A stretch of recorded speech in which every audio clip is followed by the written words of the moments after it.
agencies, a system of unified filing process will be set up. Such filing of information or return in simplified forms on a common portal will be shared with other agencies as per the filer's choice.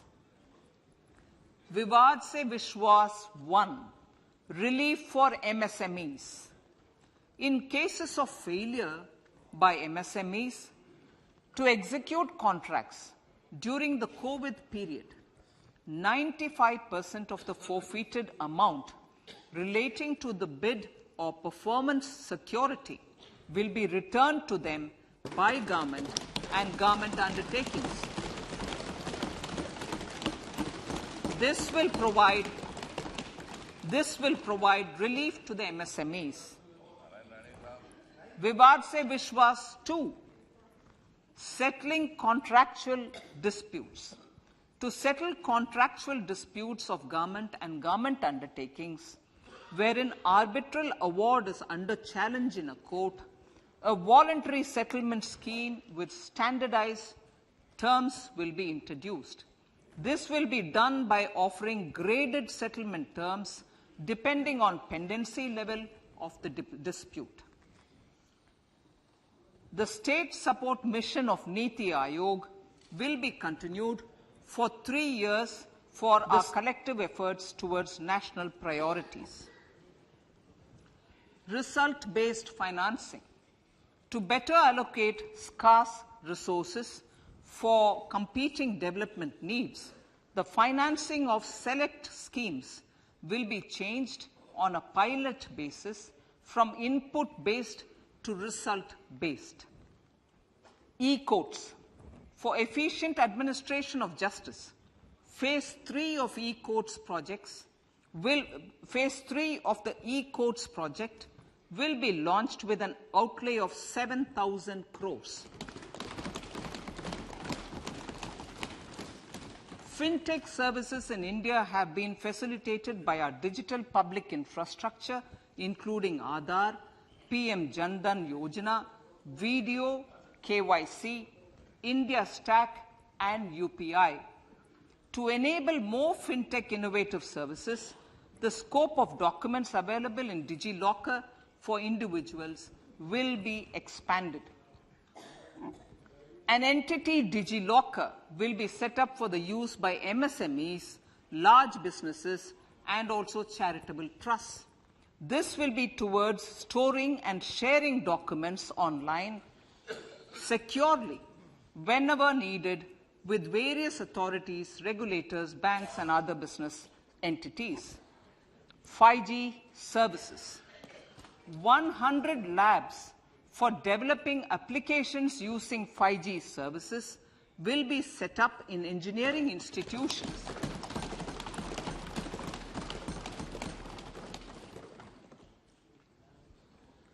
To realize a new range of opportunities, business models, and employment potential, the labs will cover, among others, applications such as smart classrooms, precision farming, intelligent transport systems, and healthcare applications.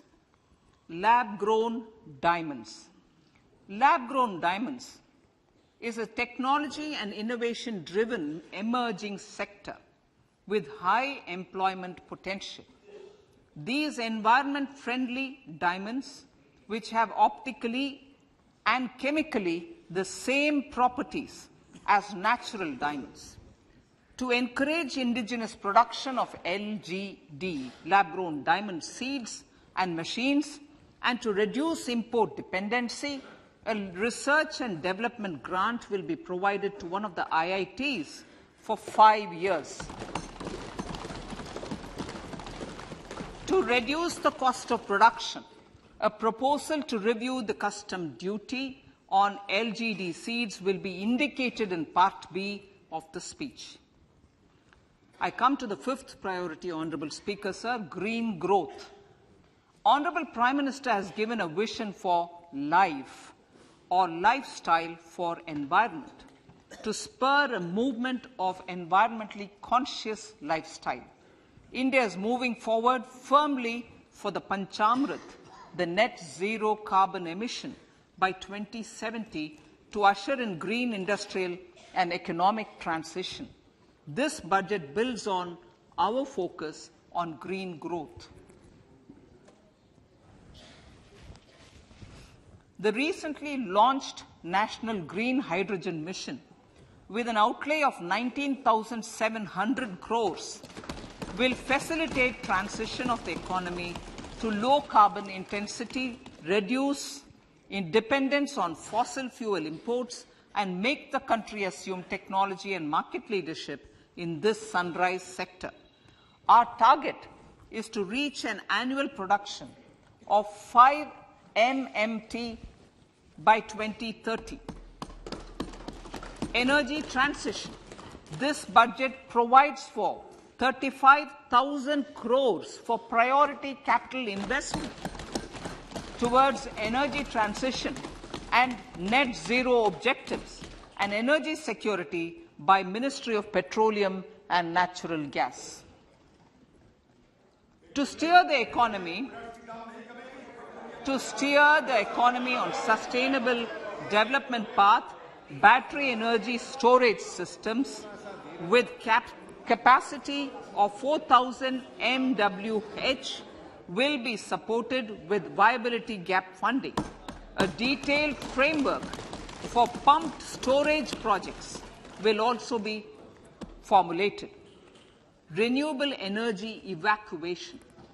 The interstate transmission system for evacuation and grid integration of 13 gigawatt renewable energy from Ladakh will be constructed with investment of 20,700 crore, including central support of 8,300 crores. Green Credit Program.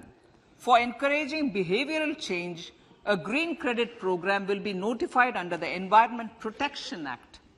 This will incentivize environmentally sustainable and responsive actions by companies, individuals, and local bodies, and help mobilize additional resources for such activities.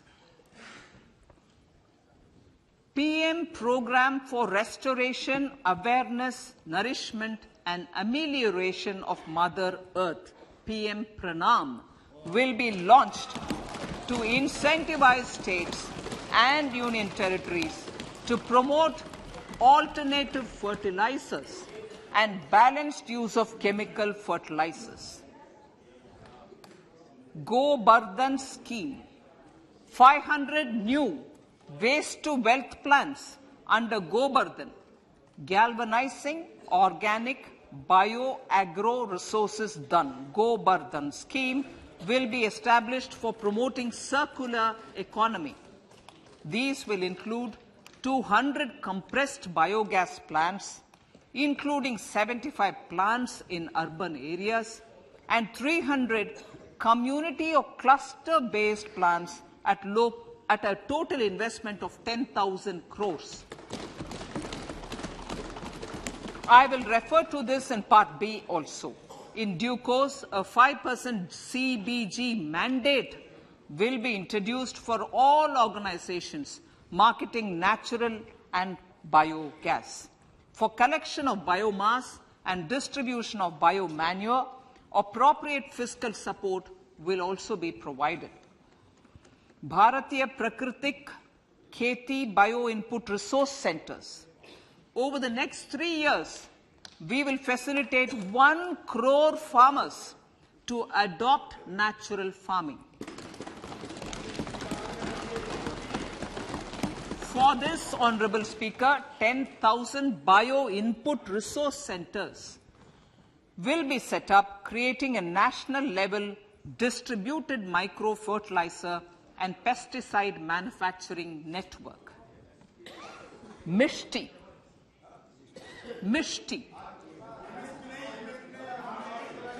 Building on India's success in afforestation, mangrove initiative for shoreline habitats and tangible incomes, Mishti, will be taken up for mangrove plantation along the coastline and on salt pan lands wherever feasible through convergence between Manrega, Campa Fund and other sources. Amrit Dharohar. Wetlands are vital ecosystems which sustain biological diversity. In his latest Mann Ki Baat, the Prime Minister said, now, I quote, now the total number of Ramsar sites in our country has increased to 75, whereas before 2014, there were only 26, unquote. Local communities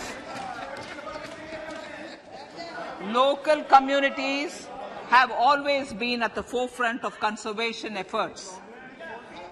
The government will promote their unique conservation values through Amrit Dharohar, a scheme that will be implemented over the next 3 years to encourage optimal use of wetlands and enhance biodiversity, carbon stock, ecotourism opportunities, and income generation for local communities. Coastal shipping. Coastal shipping will be promoted as the energy efficient and lower cost mode of transport, both for passengers and freight, through PPP mode with viability gap funding. Vehicle replacement. Vehicle replacement is an important continuing policy, replacing the old political,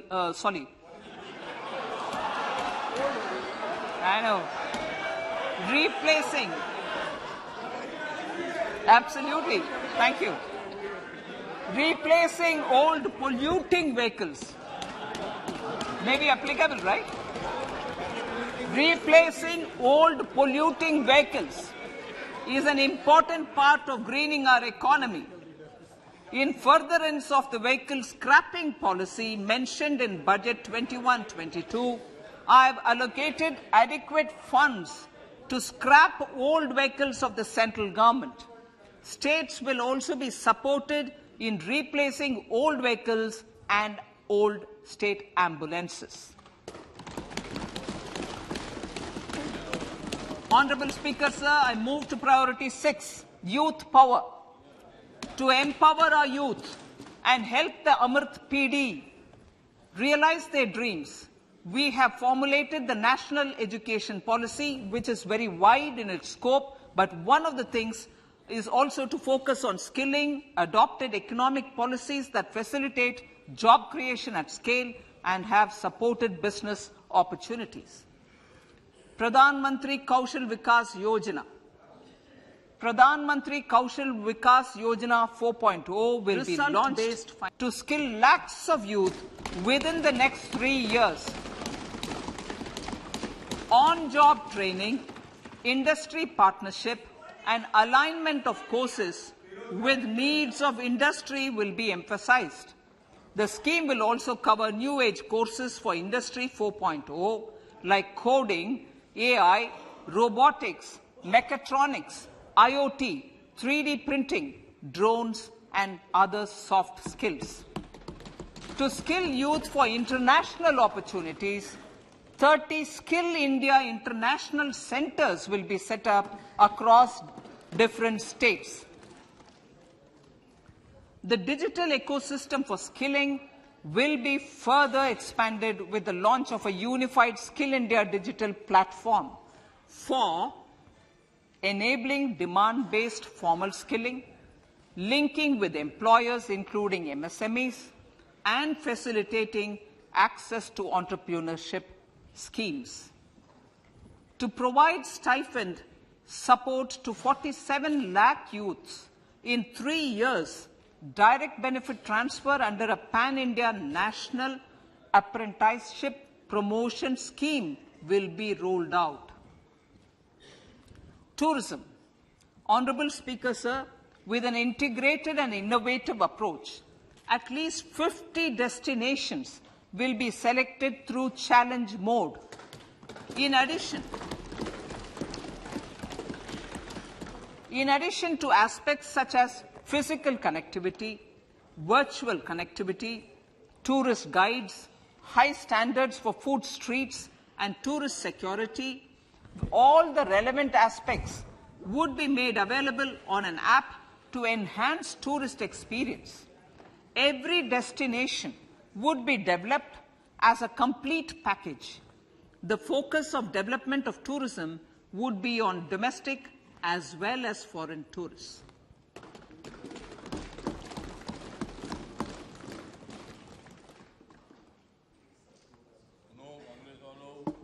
Sector-specific skilling and entrepreneurship development will be dovetailed to achieve the objectives of Dekho Apna Desh initiative. This was launched as an appeal by the Honorable Prime Minister to the middle class to prefer domestic tourism over international tourism. The integrated development of theme-based tourist circuits, the Swadesh Darshan scheme, was also launched. Under the Vibrant Villages program, tourism infrastructure and amenities will be facilitated in border villages. Unity Mall. States will be encouraged to set up a Unity Mall in their state capital or most prominent tourism center or the financial capital for promotion and sale of their one district, one product and GI products and other handicraft products, and for providing space for such products of all other states as well. Sir, priority number 7, financial sector. Our reforms in the financial sector and innovative use of technology have led to financial inclusion at scale, better and faster service delivery, ease of access to credit, and participation in financial markets. This budget proposes to further these measures. Credit guarantee for MSMEs. Last year, I proposed revamping of the credit guarantee scheme for the MSMEs. I am happy to announce that the revamped scheme will take effect from 1st April 2023 through infusion of 9,000 crores in the corpus. This will enable additional collateral-free guaranteed credit of 2 lakh crores of rupees. Further, the cost of credit will be reduced by about 1%. A National Financial Information Registry will be set up to serve as a central repository of financial and ancillary information. This will facilitate efficient flow of credit, promote financial inclusion, and foster financial stability. A new legislative framework will govern this credit public infrastructure and will be designed in consultation with the RBI. To meet the needs of Amritkal and to facilitate optimum regulation in the financial sector, public consultation as necessary and